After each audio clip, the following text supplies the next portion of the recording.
Welcome back to Deep Thoughts, ladies and gentlemen, in this nice 2020 summer bonus season 5. By the way, somebody said, oh man, I don't understand. All these episodes are bonus season 5s. What's going on? Well, if you're new, this is the way the format goes. It takes me about a year to do 100 episodes. And so while I'm coming up with the next brand, which will be the new beginning of the show, and make any adjustments to the format I come up with, this is the old format. I don't think I'm going to make a big format change. Don't worry. But yeah, so these are all bonuses. Just in the summertime while I'm coming up with some other stuff. COVID's delaying things a little bit because I'm, trying to find work is a little more hit and miss than it usually is this time of year. But things are moving forward. Things are happening. It should be pretty mind-blowing if I can get done what I'm working on. Here we are, a new episode. You already know what it's about. So I was talking to a friend of mine, and there is a big thing happening in Los Angeles, just so you know. I hope it's happening in your area as well. But we're talking, and what's catalyzing this episode to exist is that a bunch of liberals in Los Angeles who, and I'm not saying they're conservative necessarily. We're all pretty much in the center as human beings. We're a little bit of right, a little bit of left in us. We're just human beings, right? But she has found out that a bunch of her super liberal professional friends, these are business owners. These aren't just average citizens. And I hate to put a plateau between the two, but it is always more amazing when a business owner who's been through a lot more than a worker bee wakes up, because it catalyzes the situation, right? Wakes a lot of other people up. When a professional walks in who's got their game tight and they're having their businesses destroyed by the politicians of California, which are almost, all the ones making the bad decisions are all Democrats. Just so happens to be that way this particular time. But they're waking up to several different things, but the big thing that's waking everyone up right now, and we're talking about 4 different sources coming to one person, none of which are talking to each other, all female, all probably over 40, with maybe one exception in their 30s, all business owners, have stumbled into the human trafficking thread. Way beyond Epstein. And some of them have children. Some of them are going to have children at some point. And there's nothing like the scorn of a woman when you hurt a child. And that woman appreciates the idea of having children and protecting them in this world. It's the innate ability of a woman to understand that. And so what is going on is nothing shy of a miracle of awakening. Plus, now, a lot of you know about this movement. I've mentioned it a year and a half ago at least. The hashtag walk away movement is going to a second phase of, it's been snowballing ever since it started. Let's just put it that way. But right now, I guess, I haven't followed it in a while, the testimonies are starting to speed up. It's every race, it's every group of people, but that's also catalyzing these people to wake up. But we're talking, and they are trying to find their information. What's interesting about the people in Los Angeles is everybody knows someone who's into or has been in every nook and cranny of the world, from the ultra rich to the perverts and freaks in Hollywood. When you live in this area, so most of these people lived here their whole life, so they have even more information than I do in some cases. But it's like a relative, an uncle, an aunt, a brother, a sister, a mom, a dad, who have had their professional circles in these environments and then come home with these stories over the course of 40, 50 years, telling their kids things when they got old enough. And then, of course, sometimes it goes in one ear out the other because they can't apply context to it. because of what's going on this last 3.5 years, now the evidence is starting to come out. People are starting to go to jail. But I'm talking to this friend of mine, and we're talking about news in general. And what's interesting is these people that have awakened are going through that initial phase of, oh my God, this information is dead to rights. You can find it in the court filings as proof that these people are being charged. Some of these people have gone to prison. Some people are pending. They're gone to jail and they're pending their case. And they're saying, look, none of this is being covered. And there's all kinds of memes on the internet about this, right? There's a famous meme that's moved around where there's an elephant in the room and it says, human and child trafficking. It's a big elephant in the room. And then the press is filming, the virus, the BLM on the side. Not that those things aren't important. It's just, how about some news? But since we all know that the press is completely co-opted globally, and I mean globally, anything you think is right that's for you, it's co-opted. Anything that's left, well, it's definitely co-opted. It's all Agenda 21 European Union stuff, right? But the same corporations, again, when I did my research of all the corporations that own the press, it came down to 4 because of some mergers. I still hear 6, so who cares? 6 to 4 is a ridiculously small group of people controlling your perception of reality. But now you need to hear these words, and you need to say them to yourself. You need to challenge this in your mind to see if you think this is true. But I think you'll find this is very, very true. In terms of information, news agencies that are supposed to give you a perception of reality that is accurate and unbiased, meaning it shouldn't have any private for-profit mechanisms attached to it. There is no more news. In this world, there's no news. What there are is movie projectors projecting narratives at you. Now, if you're a hardcore listener, this is really no epiphany to you, except for maybe one distinction. Hearing those words. There is no news. The only news that we have in this world is given to you by people that you know and trust. Because to get a video just off Twitter, to get a video off YouTube, to get a video off Facebook, etc., Instagram, whatever, you can't trust it if you don't know who took it and what context it was taken in.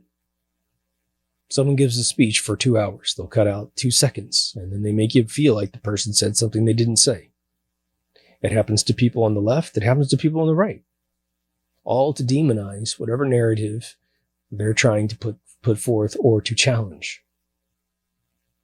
The illusion, I think, that I want to submit to you guys for your approval and your evaluation, and be harsh, is that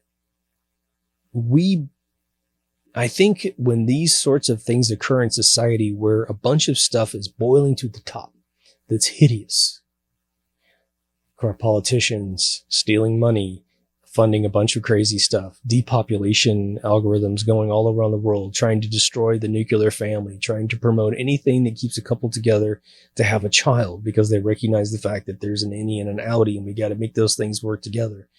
And then after you conceive a child, make the child the number one asset in your life, it's no longer about you and your destiny, right? There's plenty of room. God built the universe such that you can't get your kid to a stage where your life returns. But for the first, half decade to a decade, you better be feeding that kid full of every great dream and hope and vision that they can use as a foundation for the rest of their life. Challenge their intelligence. Speak to them like adults so they grow up to be adults. Don't goo goo gaga them all over the place, right? But right now, because a bunch of stuff that's been going on technically for centuries, right? Human traffic has been going on for centuries. It takes on different forms. Different techniques are used to harvest the human beings as society wakes up and says, this is bad, right? Slavery was abolished technically in America in the 1800s. But technically speaking, if you want to have anything in life, you become a slave to a corporation. You can't have your own business because that's not the way we run the world anymore. You can, but you got to work extremely hard for it. And then there's a million forces to knock it out of your hands. There's a million mechanisms used to steal your inventions, your services, whatever. There's entire countries like China who have divisions inside their CCP communistic country or communistic layer of politics that are charged in a military capacity to steal all intellectual property that comes into their manufacturing.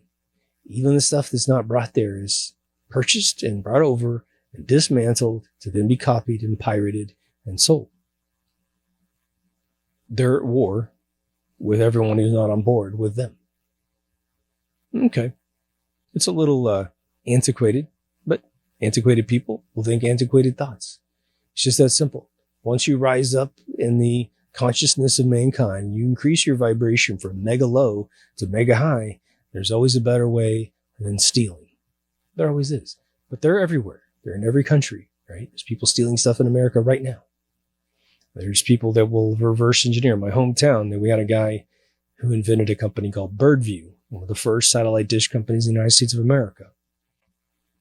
Well, one of his employees got pissed off at him. Don't know what the deal is, or maybe did get pissed, but he moved down the street, literally like 5 miles away, and started Eagle Satellites, which basically stole all the technology. And he was a competitor automatically.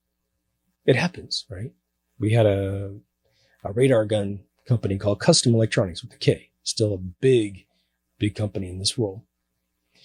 Well, someone defected out of that company and made MPH for miles per hour. And he made a gun and took his company to Tennessee to get $2.15 per hour labor.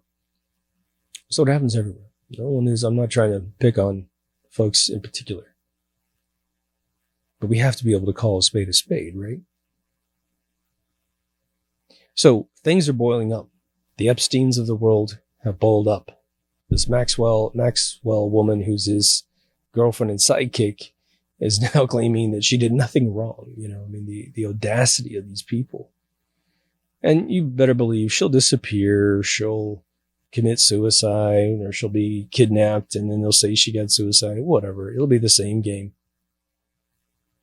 And, I want to take this opportunity to clarify a few things, because I was talking to a very good friend of mine I've known for 29 years, and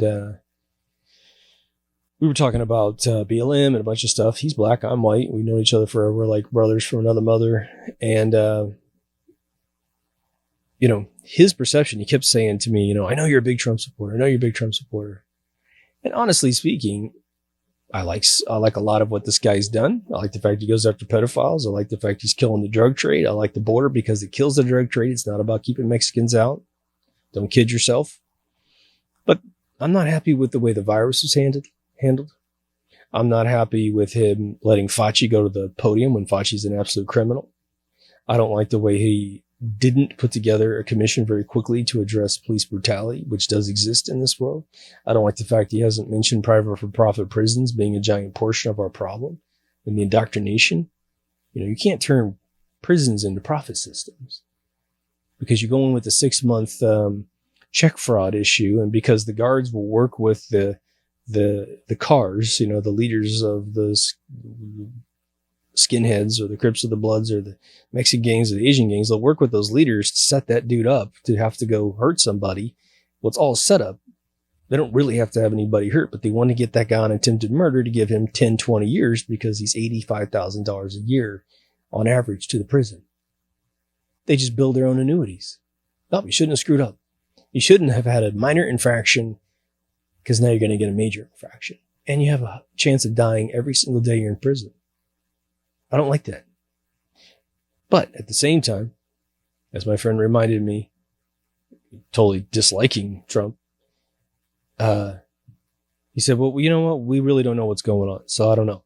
And I'm like, yeah, it's true. Why? Because there's no news. There's no news. Probably our entire lives, depending on how old you are, there's been no news. I would say definitely 21st century up. There's definitely been no news. We know we've caught several times a few different things that have occurred. One, we know that news agencies have faked being at locations when they're not at locations. There was the famous Baghdad one back in 91 where CNN went up to the roof in LA, put a bunch of palm trees up there and said they were in Baghdad and faked incoming missiles. And then they kept the camera rolling, and we've got the extra B-roll footage of them going, ha ha ha, did you get my coffee? Remember, Brand? They're in LA. The other day, there was one where a woman was talking to the camera, supposedly talking to a woman in some other location. I can't remember where she's supposed to be. And a bus, like a New Yorker bus, went behind the camera because they always film with that window in the back. And then a few seconds later, that bus went behind the woman who's also standing next to a window, supposed to be in a different city, a different state.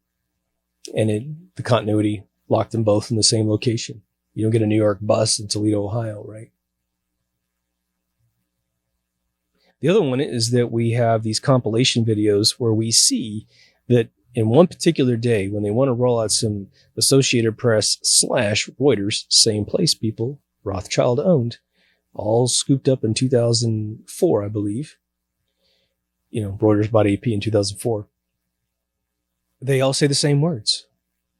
Little tiny station in Wichita, Kansas will say the same thing as Miami, Florida, as New York, as LA, as San Francisco, Dallas, Chicago. They're all saying the exact same words. The only difference is that sometimes the newscasters will transpose a single word. It means the same thing. They're just reading the teleprompter incorrectly. Most of the time, it's dead on. Theater, movies.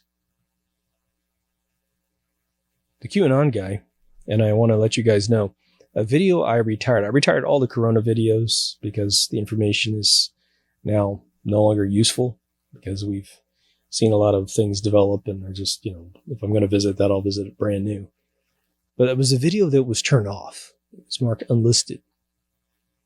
And YouTube just let me know that they canceled the video. They removed it. In the history of this show, they have never removed a video ever. And what's funny is they didn't remove it because they watched it. They removed it because it had QAnon in its name.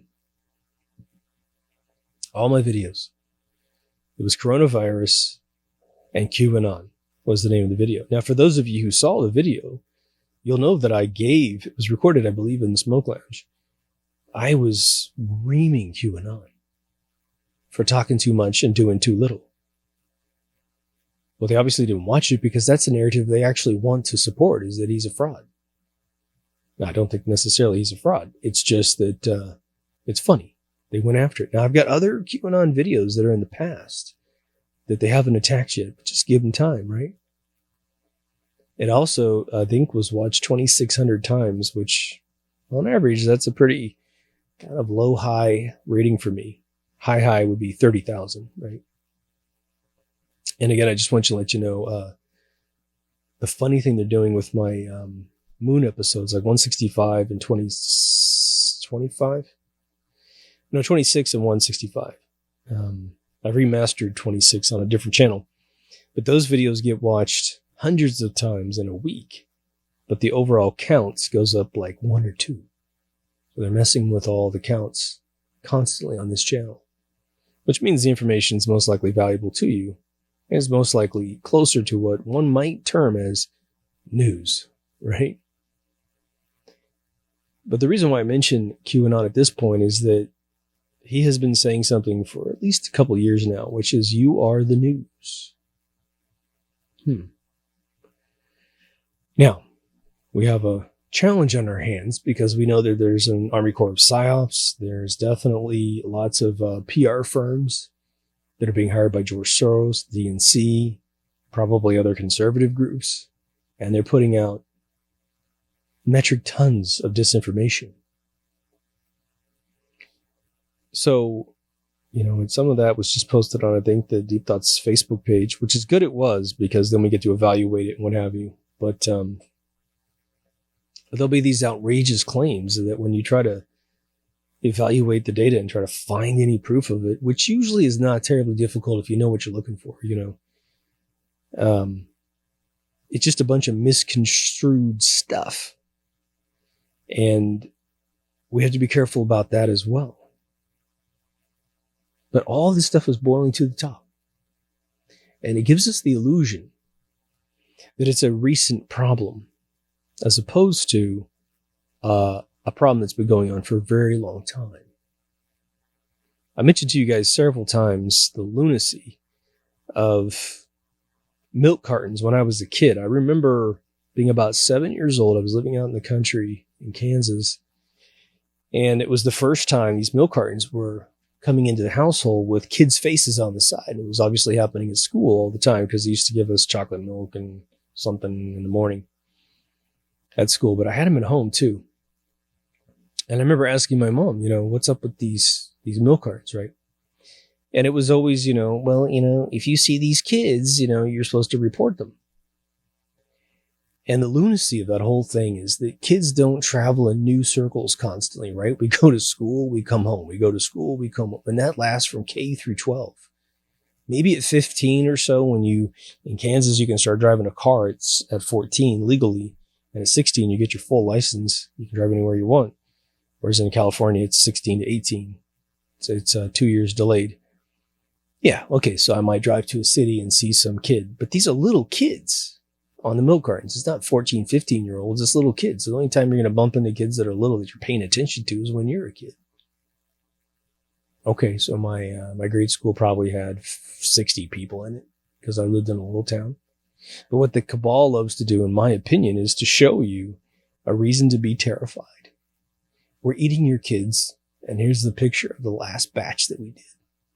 Imagine the perversion and satisfaction of these Satanists who, they're sacrificing some kid to Moloch at the Epstein Island, right? And by the way, was it General Flynn's attorney, this woman, has fully confirmed the Frazzle Drip video. She's fully confirmed Anthony Weiner's laptop as being a horrific group of thousands and thousands of emails and photographs that she confirmed that the New York police, which I guess 20 people have been murdered now who've seen the laptop stuff. They puked their guts out, so it ain't a rumor anymore. Okay. And so she's recommending the laptop be given to the government for prosecution. So Gitmo being heavily upgraded in preparation of mass arrests is most likely definitely, now for me, it's very legit. When you start studying sort of like these, it's funny because I think that they feel like a lot of this stuff is a success for them.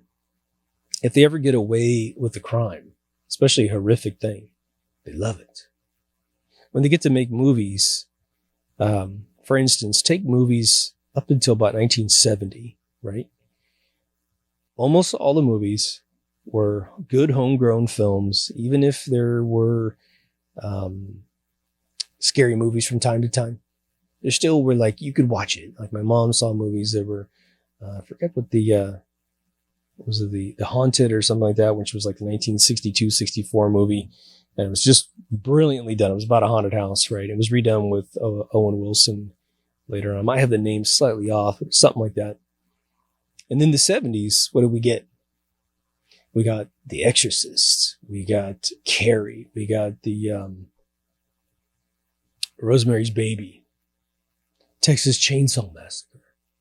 There was this Halloween and Friday the 13th. We get this huge injection of utter mental perversion to want to see the most horrific things that man should never see.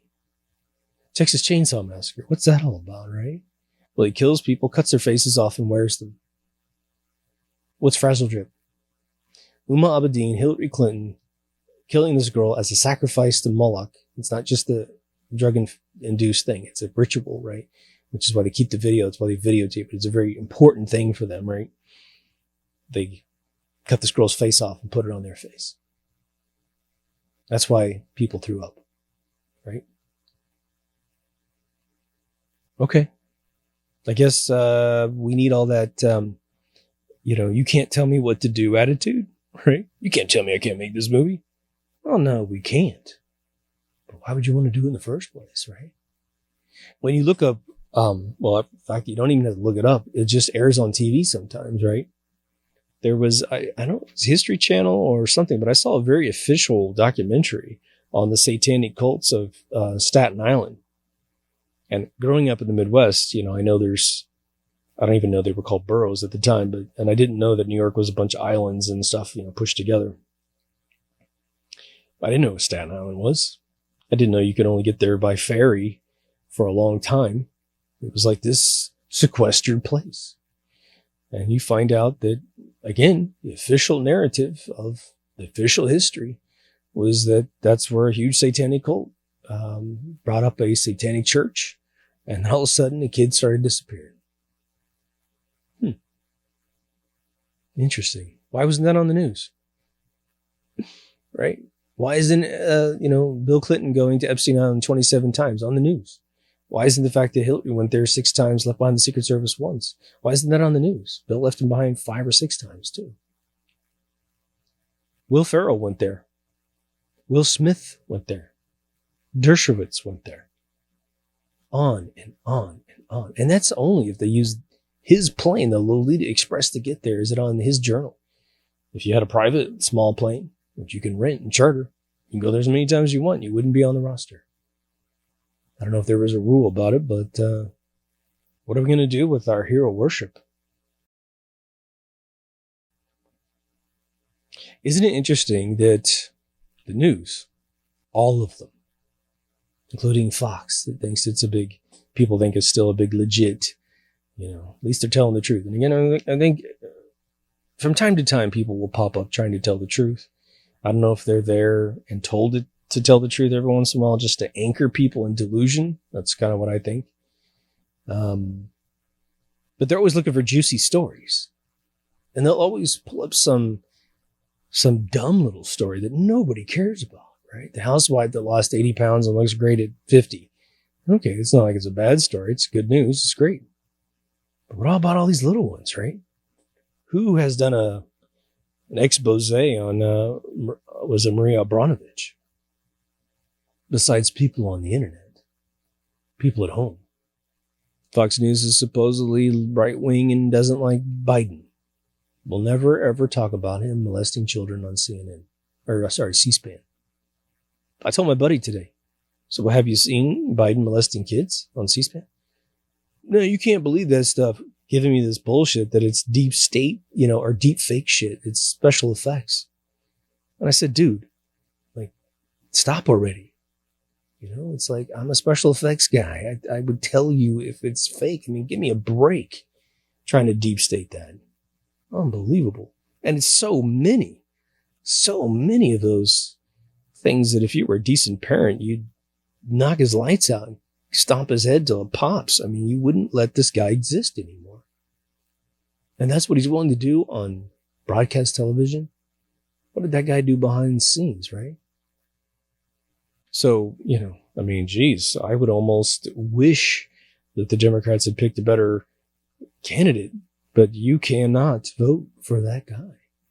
I'm not really trying to tell him. I told a friend of mine who said, my wife just says she can't vote for Trump. I said, that's fine. Don't vote for Biden. Just don't go. Just when you go there and you have the presidential selection, don't click the box, because that little box is going to go on your soul. I voted for a pedophile. That's great. Why don't you go comb his hairs on his leg, right? But now, why make this episode? I've talked about all this before, right? I'm just bringing up little specifics that you may or may not have heard me on other episodes. Definitely some new stuff. Okay. Well, if you think, and I've been delusional too, man. I've been delusional on episodes, right? It's funny, if I had an index of everything I ever said, I could just look it up on a little keyboard thing. It'd be awesome. I could just retire episodes or, whatever, but I can't. So I just leave them up there. It's like a bunch of tattoos. It's just my journey, right? Unless somebody tells you those words, there is no news. You might fall for the fact that you think something is being honest with you. But now what happens when you change the paradigm in your mind to understand there is no news? What does that do to your juices, right? Well, do you need to know what's going on in the entire world? Well, because of child trafficking, yeah, sort of.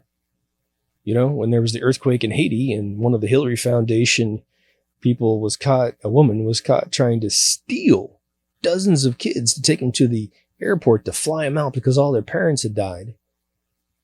That's something you need to know, because otherwise they're going to be like, hey, we can get kids wherever we want. You know why? Because nobody ever reports on it and no one ever asks any questions. Are these kids your problem? Well, it's that old saying, you know, I didn't say anything when they came for the so-and-sos, and I didn't say anything when it came for the other people. And then all of a sudden they came for me and there was no one left to say anything because I let everybody get lynched.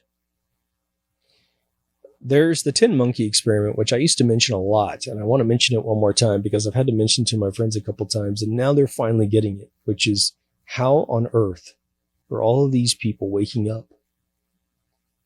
A bunch of them just woke up in the last 2 weeks. Like, again, these professional, previously super liberal females in Los Angeles. And if that doesn't make sense to you because you're not from Los Angeles, let me put this in perspective for you. If you want to know what it's like to deviate when you live in Los Angeles proper, which is where these women live, the peer pressure and overall communicated punishment for changing your beliefs from super extreme, kill the American family, kill the nuclear family, promote all this stuff that makes your kid completely confused, vaccinating your kids, making them retarded, all that stuff, right? There's severe punishments in Los Angeles if you deviate and communicate that. This friend of mine was at a party yesterday with a bunch of females. Now, secretly, well, I guess not necessarily intentionally secretly, this woman shows up, a younger one, and she's trying to act sophisticated and intelligent and saying that, oh, well, we have this guy at work he's a Trump supporter and he's religious, but, you know, we don't bother him because he does really good work. 50 years ago, 60 years ago, that would have been a conversation like this. Well, we got a black guy at work, but, you know, he does good work, so we don't touch him. Right? That's the same archetype. Full-on discrimination for ridiculous reasons. It's none of your fucking business what somebody's political beliefs are, and it's nobody's concern what pigment of your flesh that's on your body. It's none of your fucking business. Do they get hired to do a job? Sure. Did they do a good job? Yeah. Well, shut up, man. Leave them alone. It's not your responsibility to police the world, man. But when you're in Los Angeles and you deviate, it's like there's a clamp on your body, on your mind. The thought police is thick as sin in Los Angeles to stay that way. So for these women to wake up and to boldly, and this is what's crazy, they're taking their social media, which is utterly littered with other liberal friends, and they are posting on the hour, every hour that they're conscious. Frazzle drip stuff, which is the video of Hillary and Uma Abedin. Child trafficking stuff. There's a brand new thing now that came out that there is a cabal, conspiracy, I should say, where children are being sold over the internet in Etsy, anything, eBay, Amazon. There's the Huawei or whatever it is. Can't remember. Not the Chinese one, but there's another one that's it's used by interior designers to buy pillows. These pillows cost anywhere from $3,000 to $15,000. Now, these interior designers handle the richest clients in the world, billionaires. At no point would they ever be able to get a billionaire to waste $10,000 on a pillow. Now, you might be wondering, well, maybe these pillows are like Louis Vuitton pillows or some Armani pillows. No, they're white pillows. Just good old-fashioned white pillows like you have on your bed. And these interior designers, when they saw it, like I might see it and go, look at that crazy crap, right? I don't know if you guys remember, but when the iPhone came out, some dude was brilliant. He created an app that cost $1,000, and all it had was a picture of a huge diamond. That's all you bought. It was a vanity thing. You spent $1,000 on that app, and you could say, look, I got the app. I spent $1,000 on this. I'm so rich. You know, watch me throw my phone into the pool. But these interior designers, who again, serve billionaires. My main friend has served billionaires multiple times. At no point could specify such a pillow. and get it to go through. Because, I mean, somebody's making some serious dough. Okay. These pillows by a child. And so this is blowing up on Twitter. This is blowing up in their community. And they're saying something's really fishy about this. There's an avalanche occurring. And you don't have to be for any one particular leader. Like I said, there's still some things that Trump can do. Okay. One is getting rid of the fiat currency in America and switching it to the treasury notes. The power of that is absolute. We would have the most valuable currency on this planet instantaneously. So if he pulls that one off, remember Federal Reserve went from .com to .gov. Seems like it's happening. A lot of articles I read recently says that coins are hard to get now. Cash is hard to get now.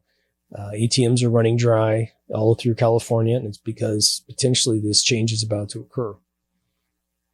But it has to be, you have to duplicate in a printing press billions of dollars worth of currency and distribute it to all 50 states, which was the rumor that came out 2 months ago, maybe even 3 months ago. Looks like that's happening. Maybe. Looks really like that's occurring. Let's hope we don't get some crappy digital currency like Bitcoin that can be manipulated again, right? But the 10 monkey thing is an experiment they did apparently with 100 monkeys. Where, and I guess it's been done more than once, which is that they had what I always call like an agrodome, sealed off area with monkeys up to 100. And they kind of click anyway. Okay, I don't know where this would have occurred because that's a lot of monkeys. It used to be in pharmaceuticals, and getting monkeys was really hard. I guess these are chimpanzees. But they grab one, they bring him into a room, and they have him sit in this little confined space until he makes a machine work. And they show him how the machine works by a human being. And he gets a little food pellet. They get the food pellet first. Like, if you want one, you're going to have to do this thing. Now, they're feeding him, obviously, in the meantime. And the way that it's told to me multiple times is that it took about 2 weeks for the first monkey to learn how to do this. They put him back in the wild for 1 week and study all the other monkeys that he comes in contact with. Well, since he's clicky, he's only got a little click he hangs out with. So he took one from the furthest distance physically that he has had no contact with, brought him in there. That monkey did it in a week, half the time. Each monkey they brought in, after 10 monkeys, all the monkeys knew how to do the machine, proving beyond the shadow of a doubt, not only do they have communication capabilities, but they're not talking to each other. They're not like, hey, okay, there's this thing, when you go in there, push the button, it works that way. They're communicating through their minds. We just don't acknowledge that, so the paradigm doesn't exist. So a lot of people would say, oh, hogwash, it doesn't exist. Well, for any of you that have ever learned something with a professional, I did not understand this until I learned about the 10 monkey experiment. When I learned the guitar, I learned from 2 wizards. One dude was a god and just shredded like crazy. I could sit there, having never attempted to do what I was doing, especially with electric guitar, because my first guitar was acoustic. And there's a whole way that you have to hold the guitar. You mute the strings based on what you're trying to do and how you play it. And these dudes would go, oh, it's really easy. Just do this. And I'd look at their hands and I'd see it and I'd do it. And it was like 2 or 3 tries. I'm doing it relatively well. Now, of course, when they shred, they're going to be 10 times better than I am. But even shredding a little bit was a little bit easier. So then I go home the next day and I'm now with my guitar by myself. And it's like I never took a lesson. Just bing, bang, bing, bang, bing, bang. And I have a really good memory. So it's not like I forgot what I'm supposed to be doing. Okay, I'm supposed to be doing this. I did it yesterday. Try to brainwash myself like I'm still there. Doesn't work well. Then I get with them again. All of a sudden, instantaneously, it works out again. And I go home and I don't know what the hell I'm doing. I've done this several times in my lifetime. So what I think is happening, and many people have said this, it is not even remotely profound, okay? Many of you have said it, and you tell other people the same thing, is that we have a level of consciousness that is happening organically on planet Earth. Now, for people who are spiritual, it's all God and Jesus, potentially. For those of you who are more astrology, it's an alien race that's sending us beams of whatever. Doesn't matter. Doesn't matter. It could be all those things. Who knows, right? But it's happening. And that's a good thing. I don't know if Jesus Christ was helping the chimpanzees figure out the machine. I don't know if aliens were figuring out chimpanzees. I mean, there was no monolith in the room, right? So it's like, I think this is just the way we are programmed. How do you think all the animals in the world figure out everything? I mean, yeah, they squawk every once in a while and bark and chirp and whatever. But there seems to be way more distinguished communication going on between animals than the very dialects and uniqueness in their speech. So it's either a word means 10,000 things or they're already communicating, right? But think about when you have a baby. What's your baby do? Your baby googles and gaws and cries. Maybe laughs. Hopefully laughs, right? But they're getting you, man. You look at your child, and if you have a beautiful connection with your child, and especially if you're loving your child gets it, you know? I told the story a couple times in the past. There was a point when my daughter was old enough to stand up in the crib and kind of hang on to the edge of the crib. And there was a point where we put her down, and she was just like me as a kid. Can't sleep. Just kept getting up and laughing, you know. And so I always had to be the bad guy, right? And so I'm having fun with her, you know, and stuff. And so finally, it was time for her to go to bed. She'd worn me completely out. And so I said, okay, here's what I'm going to do. I picked her up and put her down. That was part of the game. I picked her up, put her down, and then she got up. She thought that was a blast, right? And I mean, we must have done it for 45 minutes. I was pretty wasted. And I just come home from work. And so I picked her up, put her down, and I put my hand on her chest. And I hated every second of what was about to occur. She attempts to get up, and my hand is keeping her from getting up. And I saw tears well up in her eyes. But I beamed at her. I love you, but you got to go to sleep, you know. Daddy's tired, you know. But I sat with her for a while, you know, and I sat with her and, you know, let her know I love her and make sure that it wasn't like, you're down and I'm out of here, right? And she stayed down. And if she got up, she didn't make a bunch of noise. But it was like one of the worst moments of my life. I don't even know if I would do it again if I had a chance to go back. But I will tell you that when she looked at me and we locked eyes, it was like, I hope she got me, right? But it's when you have these connections with other human beings, you could have it with your spouse, with your own kids, brothers and sisters that just happen to be like monogastric twins, even though they might look different from each other. You just have this connection, right? It's a tool. But now let's say that you completely agree that this is possible. And I'm not saying everybody does. And I'm not trying to brainwash you to believe what I believe, okay? But let's just say for a second, this is true. Then it would be a regiment, especially if you were brought up this way. What if they brought us up this way? Hey, you know, we communicate without speaking. We also can speak. So it's beautiful. We got two ways of communicating, right? But if you were brought up that that was the way it actually worked, and we had way more experimentation, and there was actually news that proved it to you, showed it to you, then there'd be a little bit different way that we would live our lives, because we would know that wherever we put in here / up here, we have to be careful. Why? Well, we don't want to put anything bad in there because we'll put bad things out of our system. And if we became very tuned to it, right? I mean, everybody could just smell your thoughts, right? Be like, what are you thinking? Oh my God, you think I'm ugly? You don't like this jacket I got on? Oh my God, just because it's like 10 years old. I mean, don't hate, right? Oh, I didn't mean to say that. I'm just like, sorry. It's just an honest thought I had. I'm really sorry. I don't like it anymore, right? I think you look old. Whatever it is, right? Okay. Let's go back to that initial opening statement. There is no news. Well, if we're the news, because that's all that could be done at this point, there'd be a couple things you'd want to do. One, you want to turn off the news.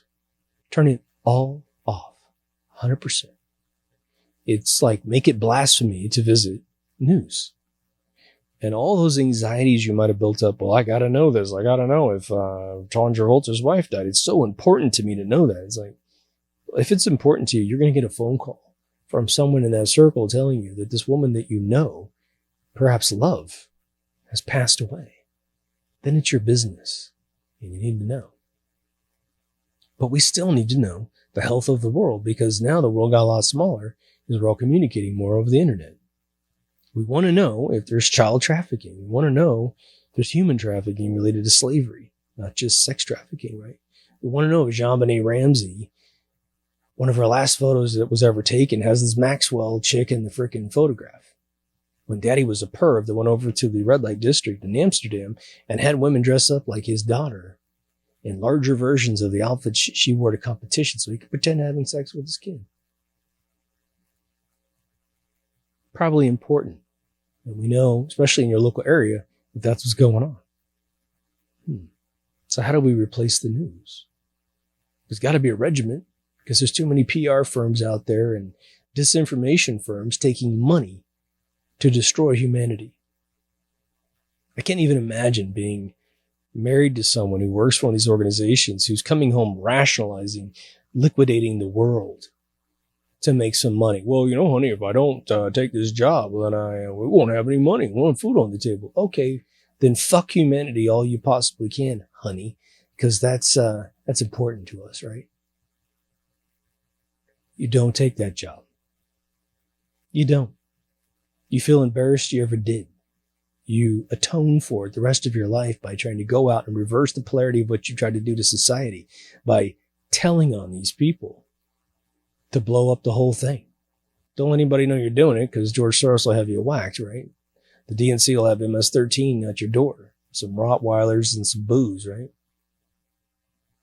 The fact that censorship now is the method by which they're controlling the narrative in this world tells you what we all know, which is when you only get the flack if you're over the target. The fact that they went into my channel with 530 plus videos and just nailed Corona and QAnon. They should have nailed all the Coronas. They don't like anything I've said, trust me. They might nail this video. Who knows, right? I'll be up on BitChute. But here's what's interesting. So we are pissed off that they're censoring us, right?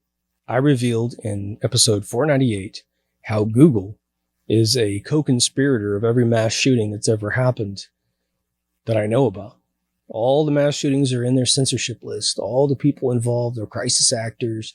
Anyone that would reveal anything is all blocked in their sheet. And that's exactly when they demonetize the site. Okay. That's fine. Right? $50 a month. Okay. Whoop-de-doo. I'll find it through some more legitimate means than taking it from them, right? But we have to get a little less impulsive to become journalists, because I see this all the time. We see things that are from these, supercalifragilistic.coms posted as truth. And it's always some fucking title of the article to rile you up, right? I saw an article today posted on our Facebook group. I'm very glad it was posted, but it's probably complete bullshit, because I've had a whole team of people who heard this rumor and went into massive anon mode and said, I think this is all bullshit. And it was that we cut off the World Health Organization from being funded by the United States, which is $500 million a year for a lying piece of shit organization. But that Donald Trump personally gave the Bill and Melinda Gates Foundation something like $281 million, right? Like, he just cut a check. It's a stupid article. Everybody's trying to figure out what the hell they're talking about.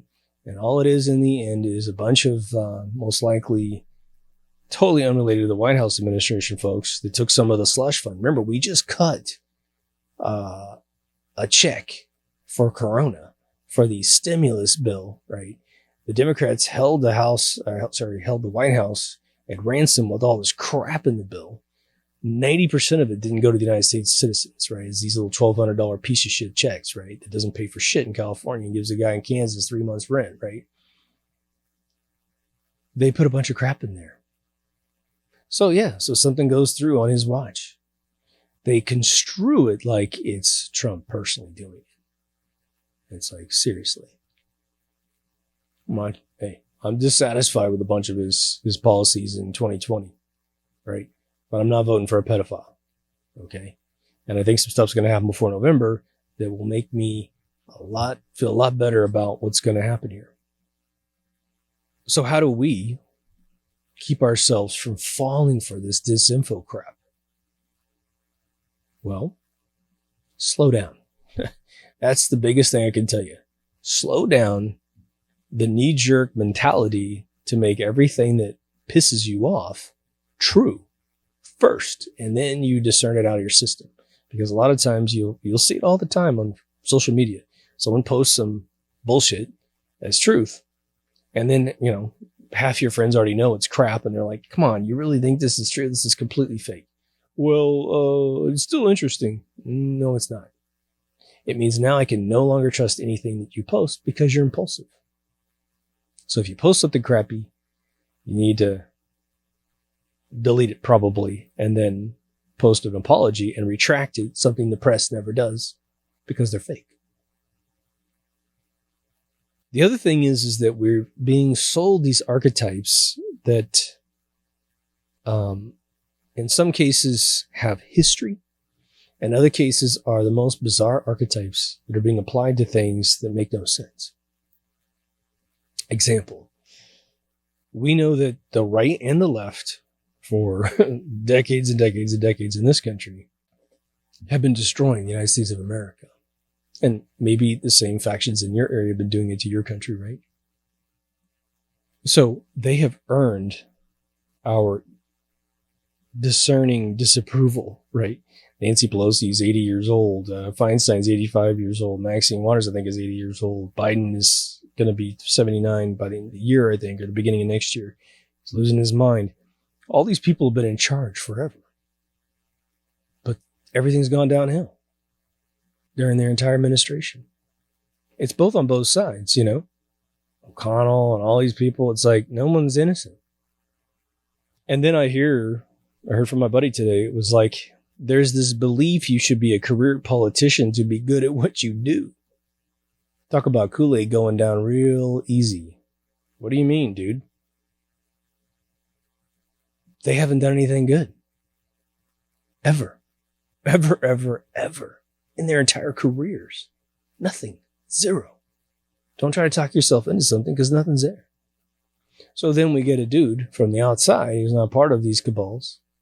And boom, he's immediately trying to make change that everyone's been desiring for a really long time. Oh, of course, they're going to rile up these little privileged kids that have all their parents paying all their bills, who live in freaking, Starbucks lobbies. Yeah, those aren't real people in terms of their educated opinion. They haven't gotten a job yet. Half of them haven't finished a degree yet to get a job. They're just disgruntled because they've been the sufferers. They're Stockholm Syndrome, subjects of their own party. But, you ask cops, go to rescue kids in basements that have been held there for half a decade or more. And initially, the kids will say, get away from me. This is where I live. This is my home. I'm secure. I've managed to make this work. This horrible environment being great daily. I've been able to make it work.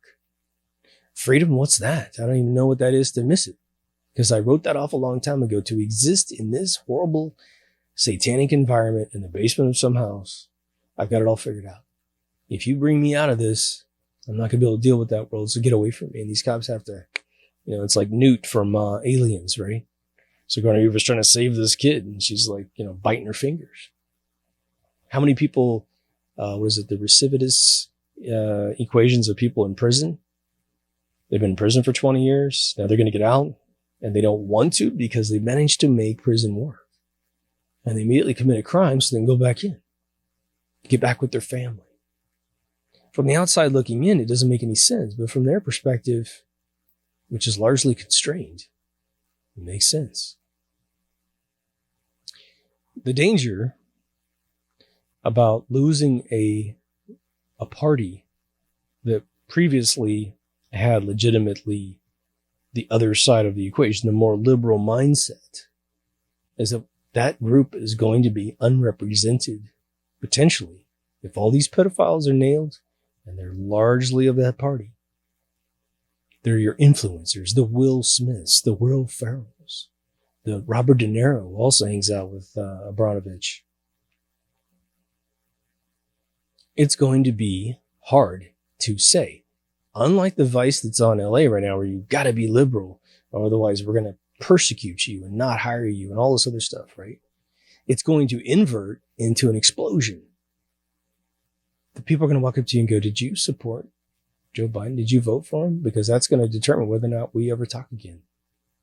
Because you should have known he was a pedophile and insane. I can't finish a 30-second statement without garbling up all of his syllables. This dude is running for the president of the United States and can't answer a scripted question with the answers on a teleprompter right in front of him. What's going to happen during a debate? It's going to be a bloodbath. A bloodbath. So expect the unexpected, man. This year, you need to brace for every eventuality that you think a cabal could pull on humanity, right? But now let's look at some of the more, unfortunately, tumultuous information that's going on right now, right? You have a whole collection of idiots trying to make this recent change in our new norm, right? They love this. I want to meme with Samuel L. Jackson from Pulp Fiction with the gun. He's like, say new norm again, motherfucker. You know, it's because it's like, okay, so, it shouldn't be a newsflash to you that you can't just wear anything on your face. Anything you want, right? A handkerchief, a pantyhose, a surgical mask, an N95 mask. You just can't put anything on your face and be safe from a virus, right? And of course, there's CO2 levels that go up, but I don't think everyone, and I'm not terribly concerned about the CO2 except for workers at companies having to wear it all day long.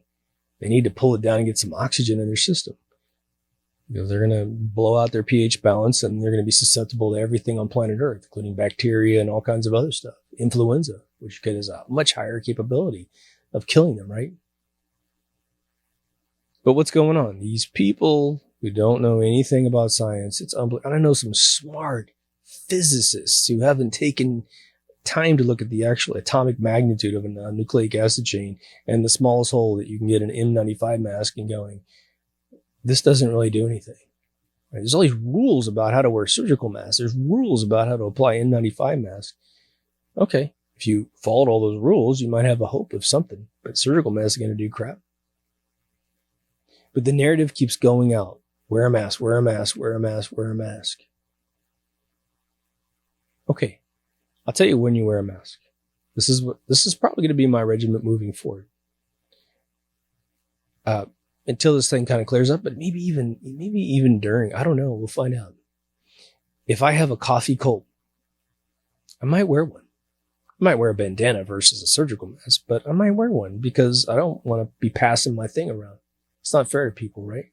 All right. I usually don't travel around much if I'm sick anyway, so this is probably like a little visit to the grocery store. I can go through drive-through. It's no problem. Probably able to eat in a restaurant anyway for a long time. Okay. This is all a subservient thing to find out if you're incapable of thinking for yourself. And sadly, the majority of every country is just a bunch of people that don't think for themselves. Not saying they're bad people. Okay, they're not bad people at all. They're just not that intelligent when it comes to these particular matters. Microbiology. It doesn't take that long to look up a particular thing. You can look up how a surgery works, but you don't have the skills to put it together. You don't have all the contingency tables in your mind in case someone starts losing blood pressure, something goes wrong. You're not a surgeon. At least you can figure out how that works. You can easily look up, and all these doctors, doesn't matter how many doctors make videos about this and scientists make video about this, they're wrong, and Bill Nye, the douchebag guy, is correct. Unbelievable. So they're trying to keep that narrative going. Bill Gates, and it should be noted, most of you probably know this already, but he was in an interview with his wife. And he says, quippingly in the interview, well, you're definitely going to notice the second wave. Ha, ha, ha, ha, ha. And he laughs. Okay. Well, we know the first wave was planned. Look at the 2012 London Olympics. It's a joke. It's right there in your face. Grim Reaper, Corona, shaped lighting system on the stadium. Bunch of patients. They're recreating the 1918 flu, sort of. Except it's a coronavirus instead of an influenza virus, right? Influenza is stringy and corona is a ball with little nubs on it with S proteins on the end of the tips, right? Okay. We cannot have the insanity that's going on right now continue for much longer. We can't. All businesses will go out of business, right? And what they think is going to occur is that everyone's going to accept it, right? They're trying to diligently in the background say that you can't get on a plane without a mask. Now, it's funny. My friend flew on a flight the other day, and she said she went in and they said she had to have a mask to fly, and they have them to give out to you, you know. And so she took one, and she just said, I put it in my lap the whole flight. I didn't put it on. No one came after me. Now, flights are so dirty. Literally, just the HEPA system, or what do they call those systems to scrub all the oxygen? They're so shitty that everybody gets sick on planes constantly, right? So maybe wearing a mask might be great. You may want to adjust what kind of mask you're wearing so you can breathe well. But yeah, it's probably not a bad idea just for your health. And it has nothing to do with viruses. It's all the bacteria, coughing and, you know, all that kind of stuff. So, yeah, you know, maybe that's not the end of the world, but it's not the new norm. We just upgrade our education and went, you know, I never really thought about the mask thing. I learned a lot about why other cultures wear them out of politeness when they have a cold. Honestly, not the worst thing I've ever heard. But don't tell me you're protecting yourself against viral matter wearing a handkerchief. Because you're not. Okay. As a matter of fact, the spit that's coming off your mouth all day long, making that handkerchief or that cloth mask wet, it's starting to make the outside extremely absorbent to everything that's floating in the air. Why is this a mystery to everybody? Right? Because you have people that have no control over their life and never ever have. And they get to be important for the first time in their life. They get to lecture you. And the funny thing is they hate your guts the second you don't wear a mask. They hate you. I mean, I know it sounds extreme, but look at all the videos online. These people hate you. They're injuring their health by wearing this mask, okay? CO2ing the crap out of them. So pH balance, off balance. That's how you stay healthy. That's how you catch cancer, is to have your pH screwed up constantly. No alkaline system going on in your body. But what are they doing? They're telling you without the mask that you're going to die because you don't have one. Okay. Well, let's look at that. You don't like me anyway. So if I croak, that's awesome, right? So just let me die. I'd rather die a free man than to be some serf for some cabal that's been going on for years. And that's what it is. That's exactly what it is, man. Because it makes no scientific sense whatsoever. And the fact that the head of the CDC is willing to lie to you about that should tell you something. When I worked in the pharmaceutical industry, again, this covert project I made was all about getting the project conceptualized. I don't know why it was covert, quite frankly. I don't know. I think it was just because when you deal with the lead chemist, you're not supposed to be an average person, because they talk about the fact they can make cures, but they don't. They talk about death tolls in clinical studies. That's just jaw dropping, and you're not supposed to know that kind of stuff. That's generally why they keep it secret, right? But it was to get something through clinical studies as quickly as possible, conceived into clinical studies, through clinical studies as quickly as possible. I went and worked in clinical studies after this, and they just basically let me know that the FDA was a bought-off organization. And then you learn about aspartame in the early 80s, and you realize it was completely sabotaged during aspartame's push through the FDA. It was the last time the FDA ever had any balls. It was 1979, 1980. When Reagan got in, he didn't know what he was doing. He signs a piece of paper. They'd already figured out who to replace people with. It was corrupt from that point forward. All right. You think the CDC's better? You think the EPA doesn't get bought off? What are you, nuts? Every single government agency is appointed, not elected. And that means they are susceptible to every form of bribery that could possibly occur. When the FDA got liquidated in the early 80s, the pharmaceutical companies were like Searle, who I think was bought by Monsanto's eventually. He's now been bought by Bayer. They said, we went into the FDA and we gave everybody the opportunity to have, I believe what they called the golf course retirement package, which was, we're going to give you so much money you can play golf for the rest of your life. And half of them took that deal. And the other half said, I'm going to protect humanity. And so what happened? Donald Rumsfeld, who ran Searle, probably contacted his buddy George Bush Sr. I'm just making that up, but somebody did something because they arranged for all those people that stayed to be fired. And they put in all these lobbyists, some of them from Searle, went in there and immediately said, aspartame, great, boom. And then brain tumors exploded in the 80s. Remember, Ted Kennedy always drank a big can of Diet Coke. I think Donald Trump drinks that shit too. And what did he die of? Spontaneous brain tumors. Interesting, right? Doesn't matter how rich somebody is, they could be dumb as a bag of hammers when it comes to their health. A buddy of mine lost his father, and he's the first person to tell me, because my father was diabetic. He had toes amputated off his feet, but he still wouldn't go to the doctor to get his diabetes regimen. He died of it. You know, I don't blame you for not trusting doctors, but Jesus, once you get your toes cut off, whatever you got to do, man, do it. Get some second opinions if you don't trust your doctors. Go to a foreign country. You know, you could corner a doctor with the money this guy had and just said, look, I will give you $100,000. You just tell me the truth, right? And then prove everything you say. The dude's going to set you up royal, right? But to get back on track, we have to purify our vessel, okay? The best way to do that, in my opinion, because it's a multidimensional experience, you have to purify your intent towards the world. Wish people the best. Figure out how to do that. Most of you probably already do. It's a natural state of mankind. We're in this together. Whether or not you're a hermit or not, you're still probably producing a product or service that serves the masses. Like, for instance, you could be a film writer and you're writing great inspirational films, but you're scared of the public, so you never go out, but your films get made, and then you're inspiring billions of people. And it's an heirloom to society they can watch forever. Create a piece of software that helps someone create music or a piece of artwork or do finances better. You're helping the world. Maybe you just unclog drains. Maybe you dig ditches. We need these things. People pick up trash all the time. Man, I can't even tell you, but if people didn't pick up trash 1 week, my neighborhood would start smelling 4 days later. Everybody's important.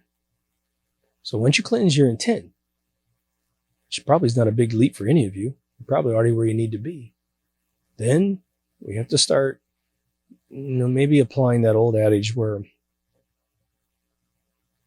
we treat others as we would have them treat us. Now, the interesting thing about that statement, which I've mentioned a couple times in episodes, the one thing that doesn't work, because that one I think works, treat others as you would have them treat you. Just don't expect them to ever return the favor in your lifetime. Because we are now in the utterly self-absorbed, short attention span theater version of society, as the KGB guy said in 1985 in his interview, where he said, we have taken over the United States of America, and we can now show an American the truth, and they will reject it. And boy, was that dude ever right. If you want to see that interview, just look at KGB, 1985 interview. You'll probably find it immediately. It's this old 80s video, this dude with glasses sitting there. There's a version that's really long, and there's a version about 5 minutes. If you want to see him say all the good stuff, it's probably in the 5-minute one. My suggestion is watch the 5-minute one, then watch the whole thing, because it will be very telling to you. But what this accomplishes is the following, in my opinion. My friend of mine, I love him to death. I will always love him to death. We worked together. He was saying a bunch of horrible things about Trump. It's like Antichrist stuff. And what's so ironic about that is he's religious. And it's like, boy, if this guy isn't the Antichrist, you're going to have a very embarrassing moment with God if you don't repent before you're done. Unless he is, right? We'll see. But we are seeing people treat people like crap with no proof of the accusations that they make. I'm now like, I don't even know. 10 for 10.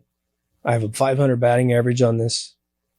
I challenge people who call Trump a bunch of names because I'm looking for the data. I don't really give a crap about being right. But they'll accuse him of being a racist. They'll accuse him of this, accuse him of that, whatever they want to say. And I'll say, okay, fine. Itemize, because that's all he put up there is some stupid statement with nothing to back it up with. It's a lot of time fake news underneath, not even the fake, which has brand names like CNN and MSNBC. There's like some weird expialidocious.com thing written by some instigator. But I'll say, fine, itemize why this guy is bad and give me hardcore proof, not just your feelings, okay? No one ever replies. None. Ever. Not even an attempt. And some of these people are famous. I mean, famous. They are indoctrinating thousands of people a day to hate a guy that they can't even itemize what the hell the issue is.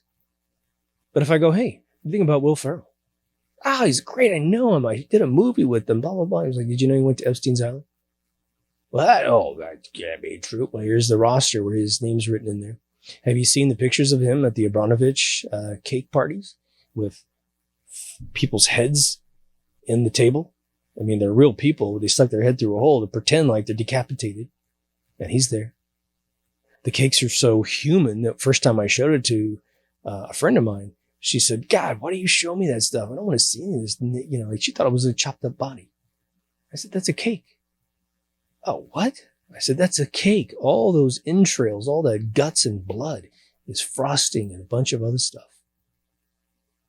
Blondie cut the cake, man. The last one I got pictures of. Unbelievable. They're retired. They're worried about their financial status in life. And so they're like, sure, man, I'll get involved with these elites who have all this power and money. We'll just overlook all of the satanic crap that's going on. So, if you purify yourself a little bit to whatever standards you want to hold, don't have to hold my standards to you, whatever. And I've said it on the show, you know, before I heard General Flynn's attorney, a woman who's a badass. I looked her up and boy, she's got a hell of a background. And she legitimized the entire Wiener computer. She legitimized the Frazzle Trip video. I was telling you guys, hey, let's not accuse Hillary or Oma Abedin of something horrific. I mean, horrific. It doesn't get any worse than killing a little girl and mutilating her in the process and terrifying her in the process. For Moloch, this thing that they worship, right? Okay. Now I'm going to lean the other way because a very legitimate source came through on this. But we're slinging around because this is like chaos. We're in chaos. It's like every day you wake up, you don't know what nightmare is waiting for you, right? But let's flip it to the positive side. Not that I've been trying to go negative, but there just is some bad stuff in there. I got June bugs over there and they're buzzing on my screen of my house. It sounds really funny. Which I guess in England they're called Maybugs. Just to come out a month early. But law of attraction is a big thing. I think most of you know that. If your life sucks, then you should go watch my law of attraction episode. You should watch my episode on existentialism because we go into that deeply. And I start off the episode. I always remind you guys because this is important to remember and repeat to yourself, in my opinion, which is to say, what if the biggest secret of the universe is that we control it? And initially, what even happened in my mind when that epiphany came to me was, oh, I can create everything that I want and I can get everything positive that I want in this world.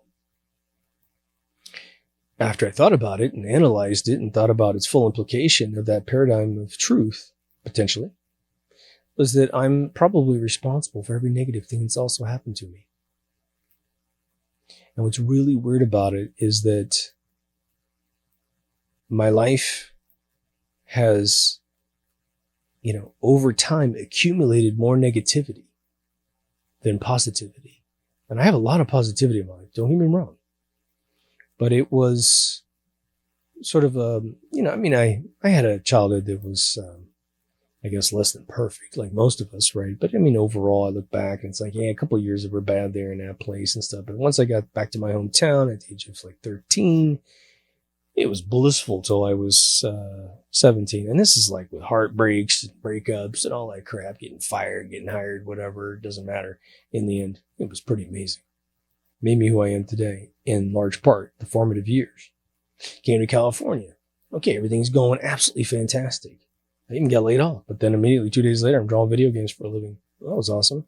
That company falls under, or goes under, because Activision's trying to sell themselves. But I made a video game and sold it. Because that mother of invention, right? And everything was pretty amazing until I moved away from Southern California. And I didn't want to move away from Southern California. So I took this negative, I don't want to be there thing to the Bay Area. And Bay Area was getting sort of initially starting to get raped by the rest of our country right now. Not foreigners necessarily, but people within our country coming there and just destroying the place, right? Didn't care. It's not my house. It's not my town, whatever. It's like when you go as a kid to a different town, you sort of act like a jerk because you can. It's not your place. You're never going to see these people again. It's kind of the way the place was being treated at the time. And it's not doing too well today. But then the internet booms. There's a little bit of positivity. I got a job in Electronic Arts. Oh, that's pretty good too. But then it gets to the end of the century. I'm working on this $300 million project. I'm the lead architect. And then all of a sudden, 9/11 happens, right? Because the company was having a really hard time getting this product made. We made some bad decisions. We let people make bad decisions for us. And all this negativity was flowing into the company. It was so bad. We had rumor sites and people accusing people of saying stuff. I got accused of saying a bunch of bad stuff about my fellow employees, which I didn't do. It was just nuts. So 9/11 was sort of like an event in my life that was a culmination of what it felt like to work at EA.com at the time. And I know that sounds impossible because 3,000 people lost their lives. And I will say that it is the graduated next level of how horrible it felt to work at this place. The management all upside down and just people didn't know anything about gaming, people didn't know anything about the internet, making decisions and destroying our opportunity, which should have been a multi-billion-dollar product when we were done. So that happens, right? And so it's like we go into a negative spin. So now we're here today, right? Now we're here with all this chaos and craziness. We went into war because of 9/11. We spent, $11 trillion to get nothing out of it, except to kill a bunch of people and make Arabs absolutely hate America, all to benefit the petrodollar in Europe. It's like, God, at some point this has got to stop, people.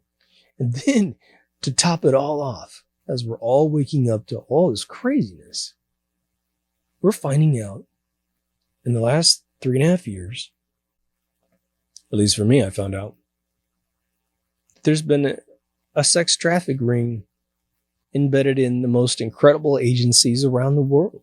And I can't name them, but you guys know. And they have been trafficking children and trafficking money in carts and, like in cases, American US dollars. I had a family member of mine in Baghdad uncover a complete cabal to pay off a bunch of people in the Middle East for things they weren't doing. And when he mentioned it to his CO, commanding officer, the commanding officer then threatened to kill him by putting him on a patrol that he wouldn't come back from.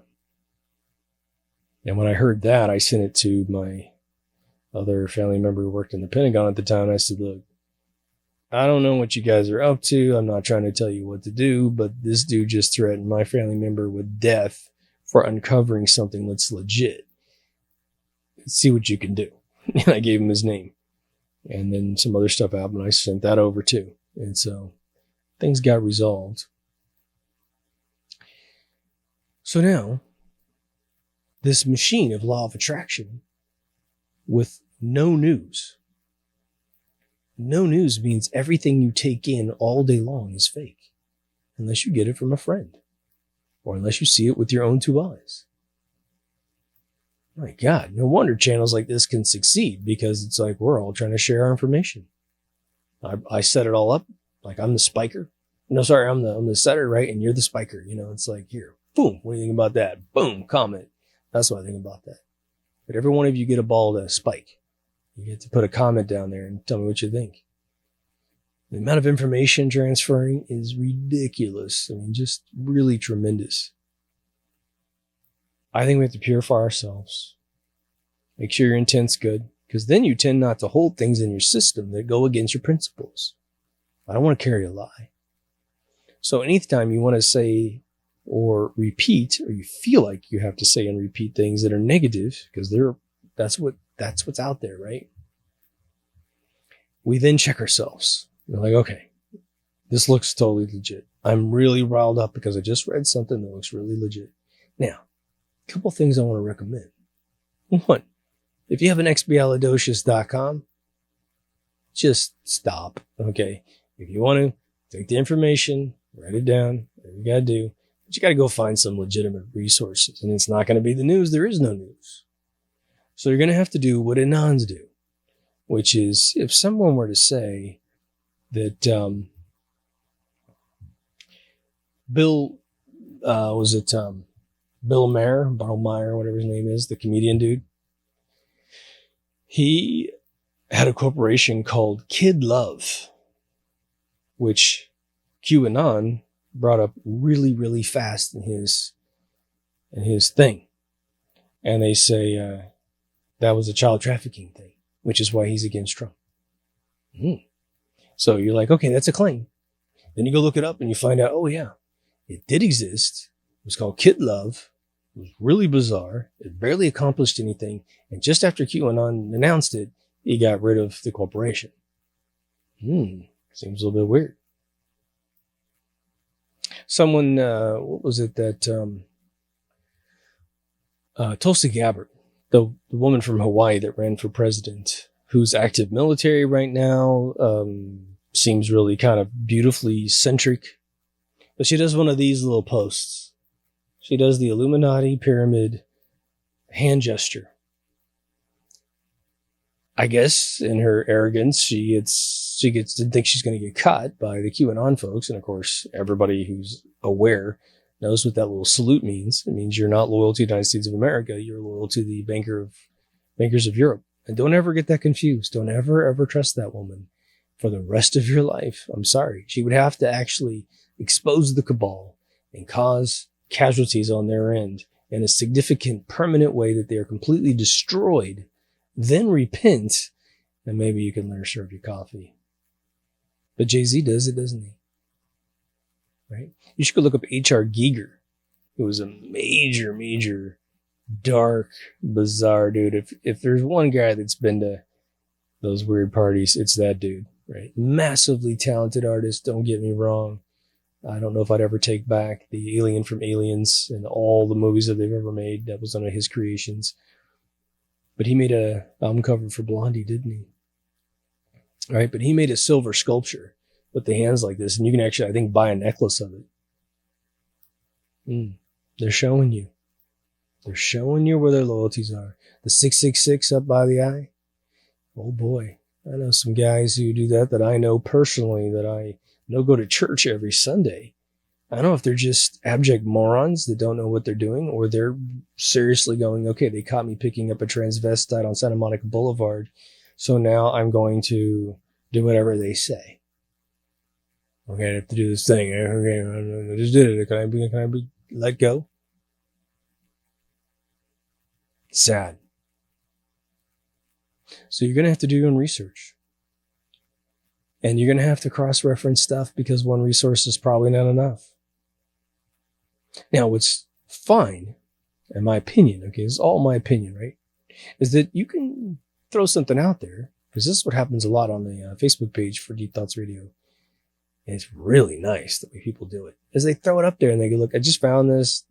Guys, shoot this down. Like, is this real or is this fake? I mean, I'll jump in. But right now, what you have to understand, and I'm sure you already do, is that the disinfo techniques, if they were a sword, and you had to pick a sword that's existed in time, to represent how good they are now at disinformation. It is the finest samurai sword that has ever been folded 40 to 80,000 times. It can cut through an anvil like butter. They are good at what they do. They are great at what they do. But the good news is the good guys are getting really good at it as well. But now, just to put this out there, as we're ending the episode here, and this is where I have no delusions.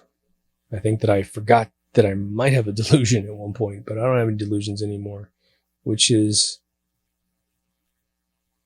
okay, so there's a bunch of really bad people out there that are kidnapping kids, killing them. They keep the constant wave of abortions for two reasons. One, to suppress various races, and two, to make sure there's plenty of kid parts being sold. If you have any doubts about that, go look at Project Veritas stinging Planned Parenthood. Learn that Planned Parenthood was a eugenics organization prior to that. Okay, so we have a clear more bad than like one group's definitely looking really bad. The other group's looks way better because they're stopping the bad group. What would be ideal?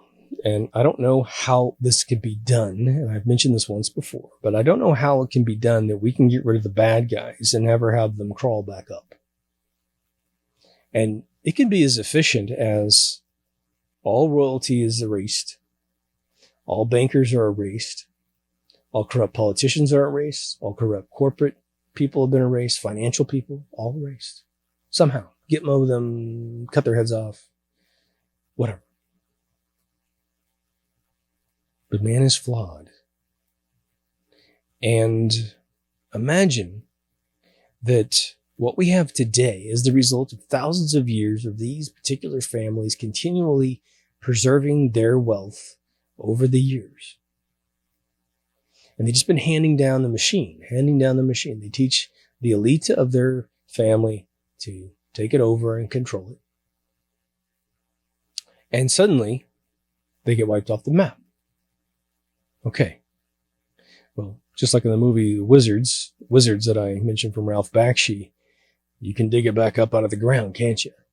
If it's ever been documented of how to be this corrupt, and that documentation, that methodology can be dug up, then we have to take measures to ensure that it doesn't get dug up ever, that it stays exposed, right? I was talking to a friend of mine and my buddy, and I said, isn't it interesting that these Antifa infiltrators and these people that are trying to help the world in some cases are knocking down all these statues in the South region of America, right? All these Democrat Confederate statues who are pro-slavery, right? And of course, they're knocking them down, thinking they're Republicans. It's just fucking hilarious. But anyway, I said, isn't it interesting how we keep all of the concentration camps alive so that you can go to or through them so we never have another Holocaust? That anytime it starts behaving like that, we all go, whoa, this feels like a Holocaust. You can believe whatever you want about that event. Those places exist and people were stuck in there and they shouldn't have been. Okay. So these statues represent slavery. But now they're tearing them all down. Okay. So they tear them all down and then they can just act like it never happened. Why? Because that's the democratic history. They want that shit torn down. I asked him about Aunt Jemima being removed from the pancake syrup thing and all the pancake stuff and all those products that are under that name. And then Uncle Ben. Now, little factoid I looked up today. Aunt Jemima, he made a very good point, is a sort of a late 1800s slur for a woman that was a black woman that was privileged to take, and I say that privileged in a very floating quotes, tense, to watch the white kids, just like Gone with the Wind. The woman's name, who created Aunt Jemima, her name, and we want to give her major props here for several reasons, okay? She was born in the early 1800s and died in 1923. Her name was Nancy Green, just like the color, No E on the end. Her maiden name was Nancy Hayes, or maybe Nancy Hughes. I'm not quite sure. She took her recipe at the age of 59, if I read the immaterial right, to Chicago for some competition, and just kicked their living butts. I think it was the pancake and the syrup and the whole thing, right? And that allowed her to launch her company. And then someone, obviously, I don't know if it was her, I doubt it. Maybe it wasn't a derogatory thing for her, I don't know. But then they called it Aunt Jemima. If you look at the initial boxes where she is represented on the box, it's a black and white print from the late I think it's 1888 or something like that. She was charcoal black with white lips. Very blackface looking box. Now, I don't know if that's like, it was only going to be black or white, so I don't know if they had half tones to create some sort of shade. Maybe they couldn't do it, so they was like, I don't know what to do, Instead of creating outline art, they filled up her face, and it looked very racist, if you will. Could have been a limit of the materials. I don't know. But this was an actual initial box. If you go look up on Wikipedia, you'll see it. Nancy Green.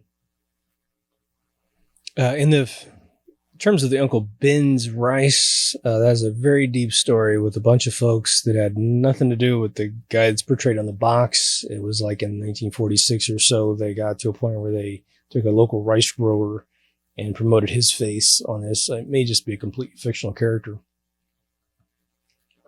The African gentleman that or African American gentleman they were talking about was a guy named Frank Brown. So they just literally put that brand together. So it's not a big substantial thing there to have an issue with. But my concern that I'm going to communicate here is that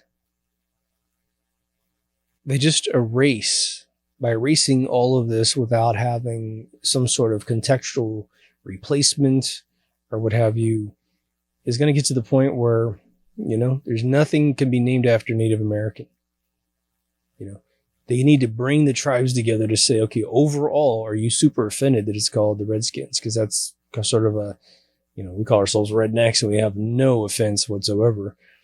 But maybe that's not good for them. Maybe the Chiefs is okay because it's just the Chiefs. But we got to find out, But I don't hear any of those like intelligent discourses. We just see revisionistic history happening. It's like basically a slow version of book burning. We don't want to be impulsive and change, in my opinion, without really methodically thinking it through and having very legitimate reasons for doing stuff. We also don't want anything to be, keeping racist terms moving forward like they're okay. But then again, it's like the problem with political correctness is that whatever is good on Monday is bad on Wednesday, and whatever is good on Wednesday is bad on Friday. We all know about the N-word that's used against blacks, and for forever it's been a bad word. The replacements that were honorable at various times in the 19th century were colored. Colored was considered the first upgrade out of the N-word, and then that became bad. It was the funny phrase, I believe. It was a Dr. Detroit or something like that, when he says, "Nobody colored me. I was born this way." That was an interesting reply. Then, by the 60s, it was Negro, and that was the upgrade. Like Caucasian, Negro was the same thing, right? Then somehow that became bad. Then it was black. Black was totally cool. No one's really black, and no one's really white. So whatever, we're just picking colors. We kind of overall are lighter and darker than each other. Then that was bad, and it was African American, right? By the way, there's a Native American comedian out there now who's making a little career for himself. I mean, I just saw the guy for the first time. I don't know if he's been around forever. he goes, they want us to call each other Native Americans. And he goes, look, I'm still going with Indian. He goes, it's what I grew up with, and it's easier to say. And,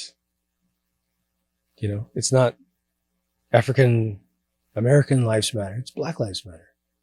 It just goes. But how is that okay? And then like 20 years ago when, everything was different. It was bad. And then it's just like, come on, you can't win those games. But there are some things that are absolutely unfounded or absolutely rooted in things that you would never, ever say today. Like, no matter what. It hasn't been said in 100 years. So yeah, we should probably retire a few things, right? But in closing, we are at a new frontier of how the hell do we continue to exist on the internet, in this world, with the internet, I should say, knowing that all of the media lies. All of it. Project Mockingbird, I skipped over it, but most of you know, they created an agency in the mid-50s in America under the CIA's guise to infiltrate all of the press of the world. And come on, Hearst was doing it back in the 1800s, right? Pay me to write whatever you want to hear, and I'll just take your money. Now it's 100%. Local news, 100%. Local newspapers in little tiny towns, 100%. It's all fake. It's all crap. It's all slanted. I mean, your kid could be on a swing set, and the local newspaper takes a picture of your kid on the swing set. Whatever they say has been twisted somehow, right? Racist girl pushes faster than black girl. I mean, it could just be just nuts, just to create some hatred. And the funny thing is or the ironic thing is that they just laugh all the way to the bank every single time. The Drudge Report. What a piece of shit rag that was. It's still up there, but I just can't get into it. He's an aggregator of hate. He's an aggregator of instigating people hating each other. The dude, literally, I don't know if it's one guy. It's that one dude that's always on the picture. But that dude, in my opinion, is like the devil in Needful Things. I'm just going to get you to think about this one thing, and that'll get you to kill your neighbor. I'm going to get you to do this, and it'll spit in his face. Then you'll burn down your neighbor's house. He just plays with negativity, trying to kill the world. And he's making money off of it. Right? They're all fake, man. Breitbart, all of it. And I don't care if you heard one person say something great. Like I've said a couple times that like Hannity said some things. I mean, Hannity was a guy that kept 9/11 concealed, right? He's the one that went after, Steve Jones, the professor from Brigham Young University. He was telling you it was a inside job. And Hannity shot him down. So Hannity was a total insider deep stater guy. Well, now he's fucking Paul now in the Bible all of a sudden. He was a serial mass killer of Christians as Saul, and he saw God, and now he's better. Tucker Carlson, he's pretty consistent. I don't know if they keep him around as an anchor to make sure everybody goes well. Geraldo Rivera was totally pro 9/11, not an inside job, yelled at everybody who knew science, just like the mask thing, right? Everybody knows the science of nucleic acid chains. We're all assholes. Just because you have mob rules, you're right. Dude. Mob rules became a cliche because it became and has become and will become again the reason why you die on a guillotine. China killed 40 million people in the 19th century because of mob rules. You don't want to do that again. Right? Then you have Inquisition kind of mob rules, which is nobody really agrees with what's going on, but everybody's so terrified they're willing to go along with turning in their neighbors until they're all gone. Some big decisions need to be made, but I'm telling you right now, if you're drunk, which you're not, if you're new to the channel and you're drunk, and you think that there's a big cabal for the pedophiles to succeed, man, it's going to be a good year for you, because you're going to have your cap peeled so intensely you won't know what to do with the rest of your brain, because we're going to wake you up. It's going to be insane. And, if they try to pull something like a 9/11 prior to November, which, that's why Trump can't sit around just sitting there waiting for arrests. Trump has to do it now. He has to, before they pull their cabal. Believe me, if there's a morning you wake up, let's say tonight's Sunday, right? So it's actually technically Monday morning. If Monday morning We wake up and the arrests are occurring. Some dude is getting out the red button somewhere in the world. It ain't Jacob Rothschild, he's dead. But somebody. And they're going to go boom and hit that button. And whatever that button does, they are going to try and blow up the planet. I mean, not literally, but they're going to try to create nukes, tsunamis. They're going to try to create massive 99% virus drops. Well, Bill Gates will be in Iron Mountain. So it's important that we move on these people, whoever those guilty people are. I don't have the indictments. I don't know, right? But you don't want to live in the world that they are trying to make the new norm. You don't want to live in it, man. So, anyhow, hopefully this wasn't too negative, but the next episode is going to be the second half of the Ancient Building Techniques, Ancient Building Tech Part 2, because I did finish the Brian Forster documentary, and boy, was the end of that fantastic. He complimented everything I've ever told you, and then some. So it's going to be a good ride. And then we'll do the Tesla one. So, and then season 5 will be technically over. See, it's not even over yet. I'm holding it out. It's like a snooze button. Every bonus episode, you got a snooze button. Usually, for those of you who are new, the bonuses come out after the season has concluded. But I ran out of numbers and I had more ideas. So, if you haven't been to deepthoughtsradio.com, give you a short bumper today. There's video, there's audio, there's social media, there's ways to donate. There's an all new remastered season 1 on a different channel. If you want to see the first 100 episodes, get over there. There's a store. Lots of people are buying stuff, man. It's pretty cool. Still working on new designs. I actually had a bunch of designs in Photoshop, and my computer crashed while I was away. I came back to my computer. It was a login screen. I was like, oh crap, I lost power. And I lost a bunch of designs because I was an idiot and didn't hit save. Nothing huge. Dragging around artwork I already have. But anyway, take care of yourself and someone else, and I will see you in the next Deep Thoughts. Over now.